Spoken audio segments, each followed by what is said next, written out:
അപ്പോൾ ഇന്നത്തെ വർക്ക് എന്ന് പറഞ്ഞു കഴിഞ്ഞാൽ നമ്മുടെ സോളാർ പാനലിൻ്റെ വർക്കാണ്. അപ്പോൾ സ്ട്രക്ചർ നമ്മൾ റെഡി ആക്കിക്കൊണ്ടിരിക്കുകയാണ്. ഏകദേശം ഒരു സൈഡിലേക്കുള്ള സ്ട്രക്ചറിൻ്റെ ഏകദേശം നമ്മൾ സെറ്റാക്കി വെച്ചിട്ടുണ്ട്. 3 പൈപ്പാണ് യൂസ് ചെയ്തിട്ടുള്ളത്. അതേപോലെ നമ്മൾ ഫുള്ള് ഫിനിഷ് ചെയ്ത സ്ട്രക്ചറാണ് കേട്ടോ അത്. തൊട്ടായിട്ട് തന്നെ നമുക്ക് 2 സ്ട്രക്ചർ ഉണ്ട്. അപ്പോൾ രണ്ടും നമ്മൾ ഫിനിഷ് ചെയ്തിട്ടിട്ടുണ്ട്. അപ്പോൾ അതിൻ്റെ പണിയാണ് നമ്മൾ കാണിച്ചു തരുന്നത്. ഈ സ്ട്രക്ചറിൻ്റെ പണി നമ്മൾ ഫുള്ള് സെറ്റാക്കിയിട്ടുണ്ട്. സ്റ്റെപ്പൊക്കെ വെച്ചിട്ട് മുകളിലേക്ക് കയറാൻ പാകത്തിനുള്ളത്. പിന്നെ കോൺക്രീറ്റൊക്കെ നമ്മൾ സെറ്റാക്കി ഇട്ടിട്ടുണ്ട്. ഫുള്ള് കോൺക്രീറ്റ് ഇട്ടിട്ടുണ്ട് കേട്ടോ. അടിയിൽ പ്ലേറ്റൊക്കെ വെച്ചിട്ട് സെറ്റാക്കിയിട്ടാണ് അതിൻ്റെ മുകളിൽ കോൺക്രീറ്റ് നമ്മൾ വെച്ചിട്ടുള്ളത്.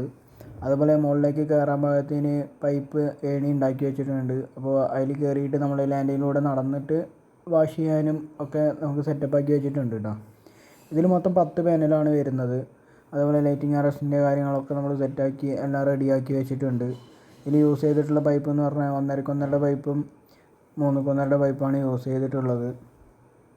പിന്നെ 3/4 പൈപ്പാണ് നമുക്ക് നടക്കാനായിട്ട് ഫുട്പാത്തിലേക്ക് നമ്മൾ യൂസ് ചെയ്തിട്ടുള്ളത് കേട്ടോ.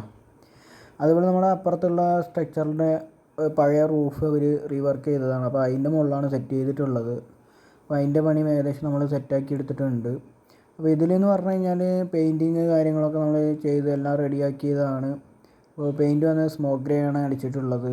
ഇനിയിപ്പോൾ ഇതിലെന്ന് പറഞ്ഞാൽ 2 സ്ട്രക്ചറിൽ ഒരു ദിവസം വന്നിട്ട് പാനൽ സെറ്റ് ചെയ്യാൻ മാത്രമേ ഉള്ളൂ. ബാക്കി പിന്നെ ഇലക്ട്രീഷ്യൻ പണികൾ കാര്യങ്ങളൊക്കെ ഉണ്ട്. അതൊക്കെ പെൻഡിങ് ആയി നിൽക്കുകയാണ്. അപ്പോൾ നമ്മുടെ ലൈറ്റിംഗ് അറസ്റ്റിന് വെച്ചിട്ടുള്ളത് ഈ ഒരു സാധനമുണ്ട്. അതേപോലെ അപ്പുറത്തെ സൈറ്റിൽ എന്ന് പറഞ്ഞു കഴിഞ്ഞാൽ അവിടെ